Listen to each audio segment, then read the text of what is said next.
Hola, ¿qué tal? ¿Cómo les va? Bienvenidos. Placer enorme volver a encontrarnos. Somos Salud en todas las políticas y en esta oportunidad vamos a hablar de enfermedades respiratorias. Empezó el frío y es un tema que vuelve. Lo cierto es que mientras duró la pandemia y la cuarentena sobre todo, ustedes recuerdan que prácticamente no nos resfriábamos, no había bronquitis, no había faringitis, no había contagio de otro tipo de enfermedades de vías respiratorias altas, porque estábamos, claro, aislados como primera medida. En segundo lugar, cuando empezamos a salir lo hicimos con los barbijos, no había multitudes, no había amontonamiento de personas, no había clases durante mucho tiempo. Bueno, con esta vuelta, cierta vuelta a la normalidad, la distensión de las medidas de prevención y demás, empiezan otra vez las enfermedades respiratorias. Y la ausencia de vacunas también es un dato muy alarmante del cual vamos a ocuparnos hoy porque es fundamental también protegernos, ponernos al día con las vacunas, estar atento a las campañas de vacunación, son todas formas de cuidar nuestra salud. Así que enfermedades respiratorias, tema de hoy en Salud en todas las políticas. Antes, como siempre, el doctor Gabriel Barbagalo, consulado B. Gaby, ¿cómo va? ¿Cómo te va, Milva? Muy bien, ¿vos? Bien, muy bien. Interesante lo que planteaste. Sí, sí, absolutamente. Nos habíamos olvidado del problema ese. No, claro. Yo me acuerdo del dato, del claro. Hospital de Niños en el 2020, cuando una de las responsables de neumonía o de la sala, no recuerdo si era de la sala de cuidados intensivos y demás, decía, no tenemos bronquiolitis. Claro. Y ellos sabían que todos los años había un piso entero de bronquiolitis en el Gutiérrez. No tenían un solo caso. Esa era como una referencia bien clara de que no circulaban otras enfermedades más que COVID. ¿Te acordás que lo hablamos también en el programa de radio, que lamentablemente esas cosas buenas, sí, cuando fue a costa de tanto sufrimiento, probablemente no duren tanto tiempo? Es cierto, es cierto. Hoy te voy a hablar sobre la Cruz Roja. Bien. Y sobre el origen de la Cruz Roja. ¿Crees en las casualidades, Milva? Sí, Siempre claro. te hago preguntas. Sí, pero sí creo. No, yo no, pero no importa. En cosas que sean casuales, sí creo en las casualidades, sí. Bueno. No, pero pará. Vamos de vuelta. No creo en las casualidades. Creo que todo sucede por algo. Ah, mira vos. Creo en las causalidades. Creo que todo tiene algún sentido. Bien. Puede haber cosas fortuitas, Gaby. Siempre puede haber. Pero la causalidad creo que es más fuerte que la casualidad. Porque no viste que las colisiones, uno dice que accidentes no existen, siempre hay una responsabilidad. Exacto, siniestros. Ese es el ejemplo más común. Exacto. Te cuento, en el año 1859, 100 años antes que yo naciera, se libró, mira qué grande que somos nosotros y la batalla, los dos. Se libró la batalla de Solferino. Solferino es un pueblo del norte de Italia. Sí. Era la época de la reunificación de Italia. Ajá. Entonces peleaban franceses, piamonteses y austríacos. Y da la casualidad, comillas, que estaba ahí un banquero empresario llamado Henri Dunant, suizo. Y cuando terminó la batalla, vio que había muchos heridos dispersos por el campo de batalla y él invitó a toda la población a atender a todos los enfermos, a todos los heridos, claro, sin distinguir. Ni de qué ejército eran, ni qué uniforme tenían. Bien. Le dijo, siamo tutti fratelli, claro, somos todos hermanos, y así despertó en él todo esto, este impulso de solidaridad. 3 años después de ese enfrentamiento, escribió un libro que se llamó Un recuerdo de Solferino, y ahí dio las bases de las primeras pautas sobre la creación de una organización internacional que dé apoyo y ayuda a los heridos, a las personas que están en situación de catástrofe. En 1863 se crea el Comité Internacional de las Naciones Unidas, de la Cruz Roja, sí, con solo 12 miembros. Ajá. ¿No? Hoy son más de 180, pero en ese momento eran 12 miembros. El gobierno de Suiza lo apoyó para generar ¿Eran eso. miembros de países distintos? Eran 12 países de ahí, de la zona europea, bien, donde se unen para crear el primer Comité Internacional de la Cruz Roja, que le da ayuda voluntaria, desinteresada y humanitaria a las personas en situación de guerra. Era una época donde en el mundo había muchas guerras, ¿no? Sí, permanentemente. Sí, fíjate, y te leo, en la página web actual de la Cruz Roja, dice que es una organización independiente, neutral, que brinda protección y asistencia humanitaria a las víctimas de conflictos armados y otras situaciones de violencia y promueve el respeto por el derecho internacional humanitario. Esto es muy importante por algo que vamos a ver después. Los principios fundamentales son, como te decía antes, la humanidad, la imparcialidad, la neutralidad, recordemos cómo actuó Henri Dunant, la independencia y el voluntariado. Las personas que trabajan en la Cruz Roja no tienen sueldo, son todas voluntarias, y recauda la organización más de 3.600 millones de dólares por año solamente de donaciones. Hoy tiene 186 miembros la Cruz Roja. Importante el uso de la Cruz Roja. La Cruz Roja, cuando se extendió por el mundo árabe, el mundo islámico, pidió que no sea una cruz, entonces en ellos se llama la semiluna roja, que es el símbolo del islamismo. Israel tiene ¿Pero tiene connotación religiosa la cruz? No, está bien, pero la cruz roja no tiene nada que ver con lo religioso. Hoy son entidades iguales, a los fines prácticos. Las del occidente, llamémosle por decirlo de alguna manera, son la Cruz Roja, la del mundo islámico, la semiluna roja, y Israel, la estrella de David roja. Perfecto. Pero todas tienen los mismos principios. Está claro, y lo más importante es que no se puede utilizar en vano o en situaciones, digamos, que no sean la de la acción humanitaria. En el año 2008... ¿te acordás vos cuando se rescató a Ingrid Betancourt de la FARC? De la FARC, que estuvo presa, cautiva muchos años. Sí. Para lograr penetrar en la FARC usaron un móvil con una Cruz Roja. Claro. Y eso tuvo que salir Álvaro Uribe, que era el presidente de Colombia en ese año, a pedir disculpas porque el uso indebido del logo de la Cruz Roja es considerado traición y pasible de ser condenado como delito de guerra. Y no era no correspondía usarlo. No, lo usaron para penetrar en la FARC. No era un vehículo de la Cruz Roja. Comprendí. Era tipo un caballo de Troya. Comprendí. Está bien. Y eso es lo que no se debe hacer. No se puede hacer. Perfecto. Por eso no se hace, porque eso sos pasible de tener sanciones internacionales muy poderosas. El banquero suizo Henri Dunant nació un 8 de mayo, por eso lo recordamos en estos días, de 1828, y en su honor, el 8 de mayo, se conmemora el Día Internacional de la Cruz Roja.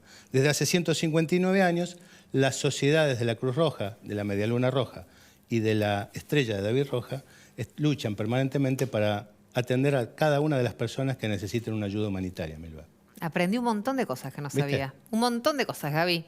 Siempre es un placer escucharte. Gracias. A vos. Nos vemos la próxima semana. Pero me quedo. Por supuesto, como siempre. Gracias. Bueno, les propongo, antes de presentar a nuestra invitada y hablar de enfermedades respiratorias, que es el tema del día de hoy, te quería contar porque estos días fue puntualmente una semana especial vinculada a la Semana Mundial del Asma, ¿sí? Se calcula que 1 de cada 3 pacientes, este es el dato, 1 de cada 3 no logra controlar su asma.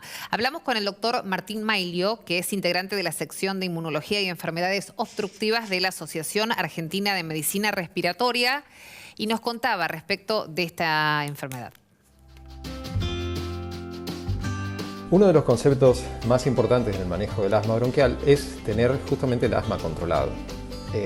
Tener el asma bajo control quiere decir que esa enfermedad no afecta el día a día, la vida de cada persona. Básicamente, los tratamientos, las acciones que realizamos los médicos están destinadas a tratar de que esa persona pueda tener, con la menor medicación posible, con la mejor cantidad y calidad de los consejos posibles, una calidad de vida que le permita hacer todo lo que esa persona desea hacer.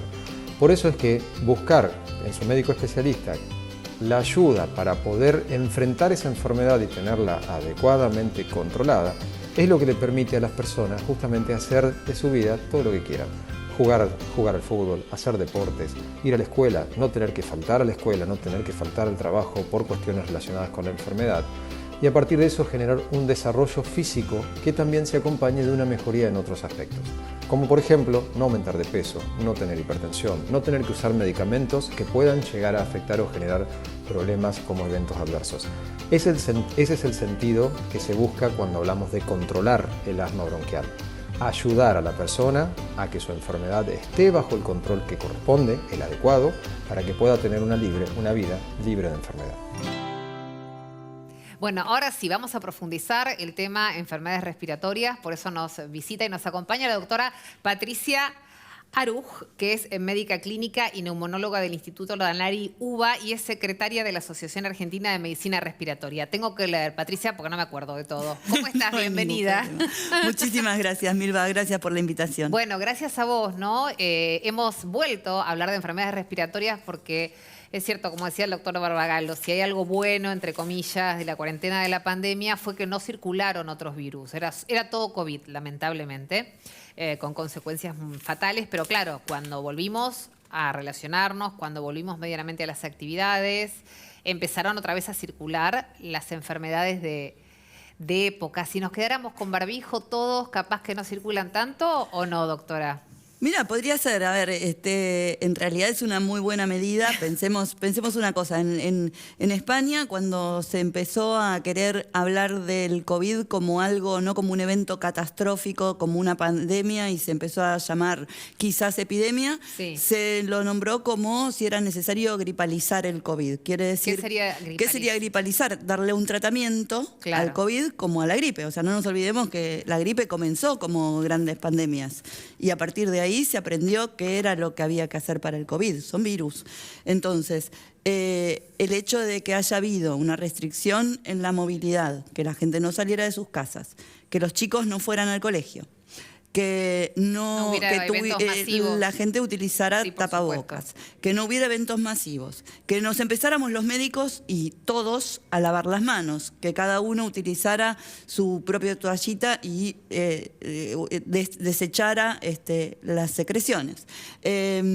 Todas estas cosas ayudaron a que hubiera menos circulación de virus. Claro. Y la parte del mundo se dividió en es COVID o nada. Claro. Entonces, por un lado no hubo circulación, cosa que vamos a pagar o estamos empezando a pagar ahora, y por otro lado, en realidad toda la atención en la medicina se desvió hacia COVID. Eso tiene también sus consecuencias. Quiere decir, los enfermos con enfermedades crónicas no recibieron el seguimiento adecuado que tenían normalmente pautado con sus médicos porque el sistema de salud estaba abocado a atender COVID. Bien, y empezamos el frío y empiezan sí este año ya con otra actividad de índole social nuevamente, empiezan a aparecer entonces las enfermedades respiratorias. ¿Cuáles son las que están empezando a aparecer? ¿Qué características tienen y qué tenemos que hacer ante eso, doctora? Perfecto.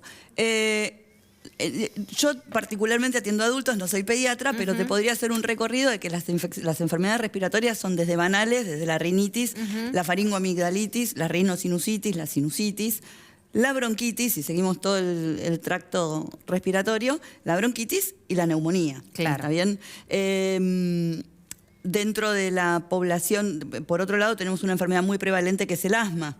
Ajá. Y en los niños la particularidad es que aparte existen las bronquiolitis. La bronquiolitis es una infección de la vía aérea distal, la bronquiolitis y las laringitis también. De la vía aérea distal es una infección también producida por virus.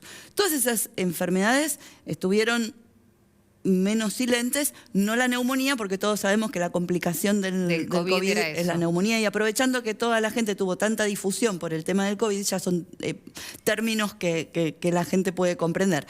Entonces, todas esas enfermedades están apareciendo. La que apareció más precozmente o con más ruido y con más atención, porque tenemos que hablar de las enfermedades inmunoprevenibles, es la influenza o la gripe. Sí. La gripe apareció tempranamente un poco por todas estas cosas, porque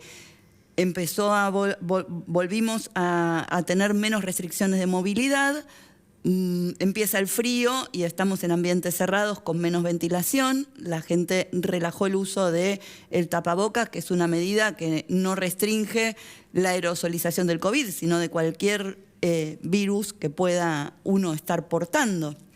El tema de que durante 2 años hubo mucha menos vacunación, la gente se vacunó por ahí más para COVID, pero cayeron aproximadamente un 50% de las tasas de vacunación en grupos de riesgo. Claro. Hubo embarazadas que no se vacunaron ni para gripe ni para neumonía. O sea, no hubo vacunación de gripe. Vacunación de gripe y vacunación de neumonía, que son las dos enfermedades fuera de COVID. O sea que hay gente que debería estar vacunada y no lo está, y eso la hace más vulnerable a la enfermedad, ¿no? Más vulnerable, y aparte los chicos, que son los que en general más llevan y traen, porque son los que suelen portar estos patógenos, vuelven al hogar. Si no hubo una vacunación, si no hubo un contacto, y si uno no sufrió un cuadro gripal, las defensas caen, porque la vacuna deja una profilaxis, o sea, una inmunidad que dura 1 año. Claro, por eso la reiteramos todos los años, básicamente. Por eso es anual, exactamente. Bien, doctora, quería preguntarle algo que me parece importante también, se me cayó mi micrófono. Hay una conducta muy interesante. Creo que todos aprendimos, si bien es muy utópico e incómodo seguir con el barbijo, o sea, ninguno queremos vivir con barbijo, claramente. Hay gente que más allá de la obligatoriedad no lo sigue utilizando por conciencia, por comodidad, por convicción. Digo, lo que aprendimos es que no se va a trabajar, no se va al colegio, no nos encontramos con gente si tenemos algún síntoma. ¿En eso coincidimos? ¿Hay como un aprendizaje? Sea o no COVID. Creo que ya cualquiera no puede ir a trabajar tosiendo y con mocos, por ejemplo, digo. No. ¿Culturalmente tuvimos ese cambio? Yo creo que hubo muchos aprendizajes. Ajá. Este que vos contás es fundamental. O sea, realmente ni uno como padre envía a su hijo al colegio si está enfermo. Así tengas que resignar, obviamente, ir a trabajar y tener que quedarte a cuidarlo.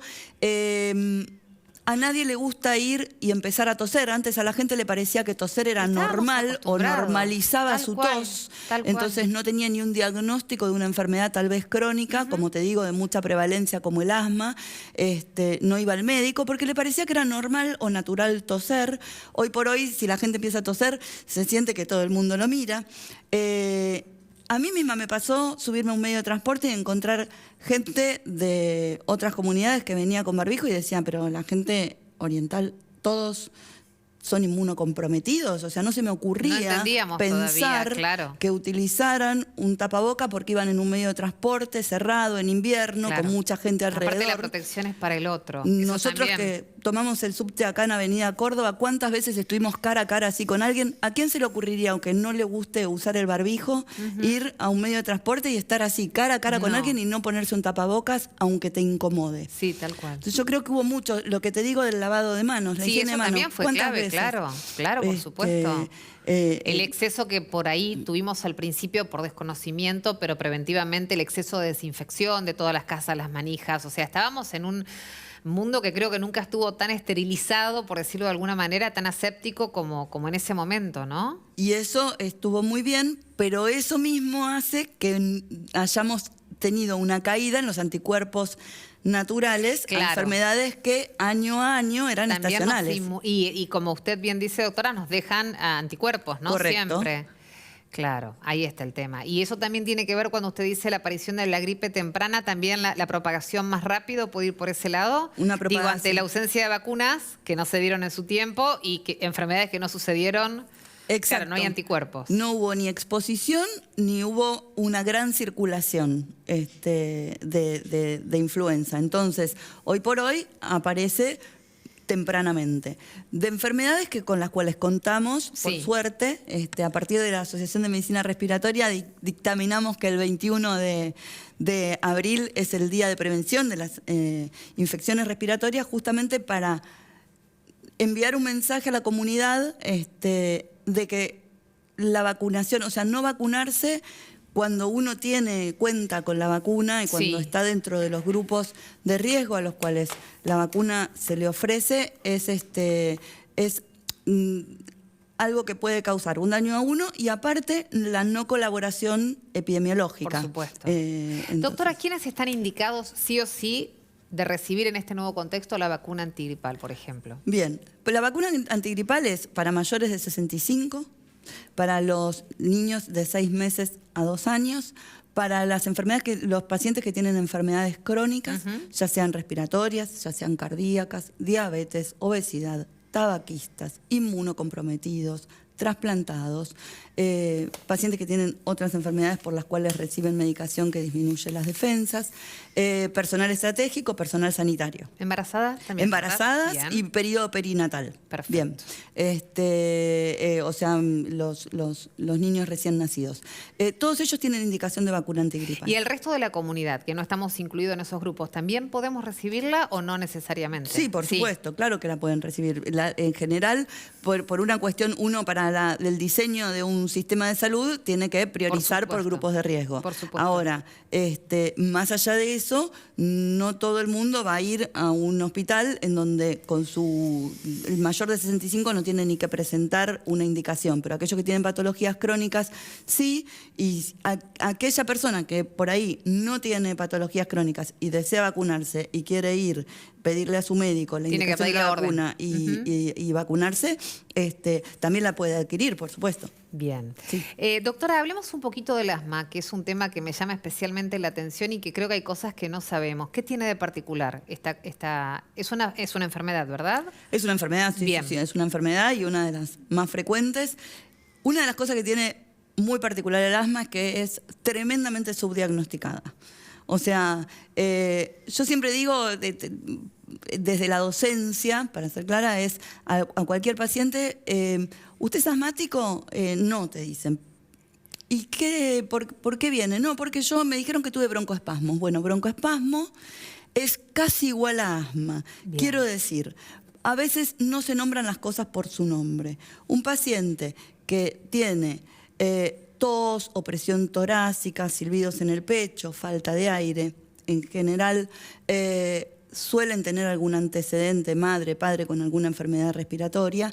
Por la frecuencia que tiene el asma, uno tiene que ir y pesquisar ese diagnóstico. ¿Cuál es el síntoma? Esto que acaba de describir. Los síntomas más claros son tos frecuente, una tos que suele ser seca, silbidos en el pecho que los puede percibir el paciente. El bronquio es un caño, por decirlo. Sí. De la misma manera que un caño va juntando sarro y se tapa y la canilla empieza a hacer ruido, lo mismo pasa con el bronquio. Entonces el bronquio empieza a silbar, hace un silbido, una sibilancia. Le decimos siempre si nos siente como gatos en su pecho. Claro. Esos son los ruidos. Después, esto da cuando hay un aumento del trabajo respiratorio, porque al cerrarse el bronquio tiene una dificultad para sacar el aire. Esto aumenta el trabajo para respirar, con lo cual se percibe como dificultad respiratoria o disnea, lo llamamos. También es una percepción de una dificultad para respirar. Y puede haber dolor de pecho.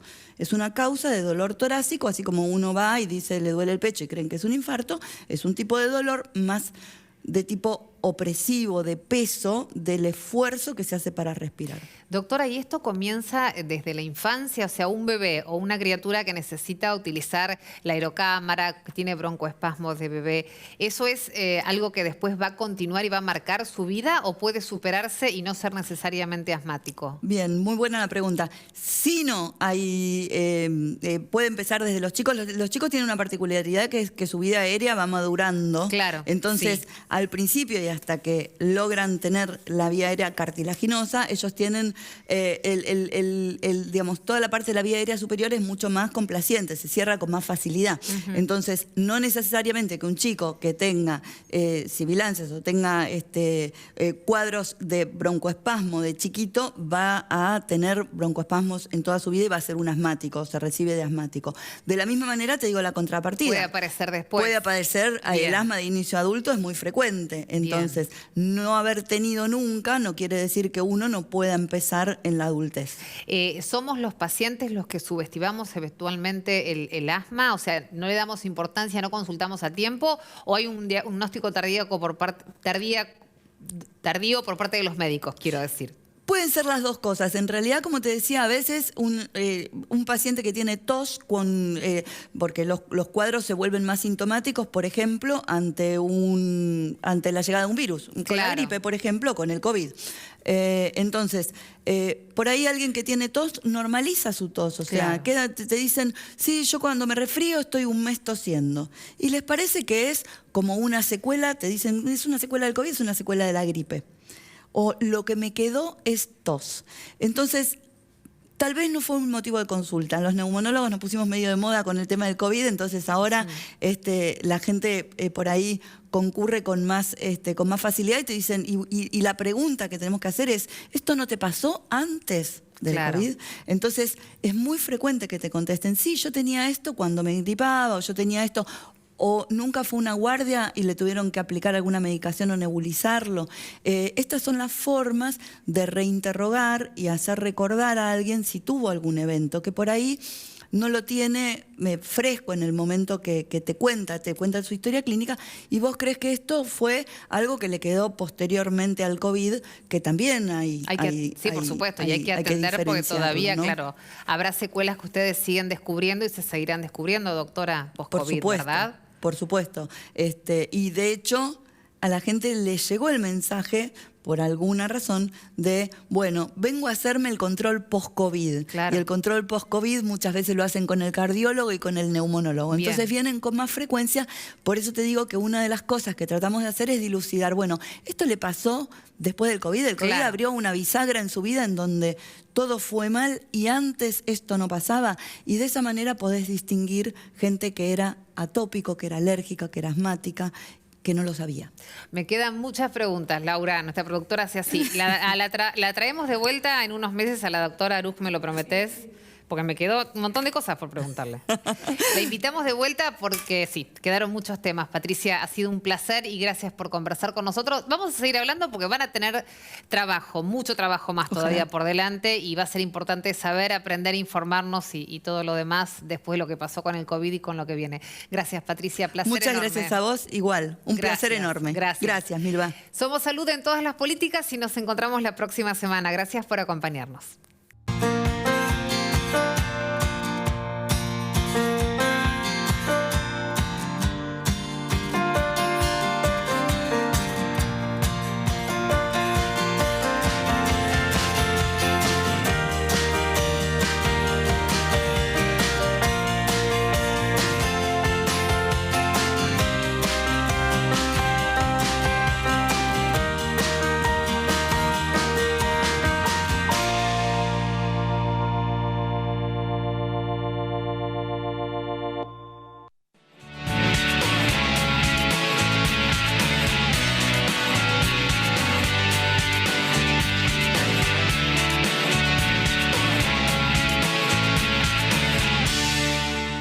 En Ciensa desarrollamos soluciones estratégicas que anticipan el rumbo de nuestro sector. Los tratamientos en terapias especiales cambian, los pacientes también. Ciensa, la salud es nuestro compromiso.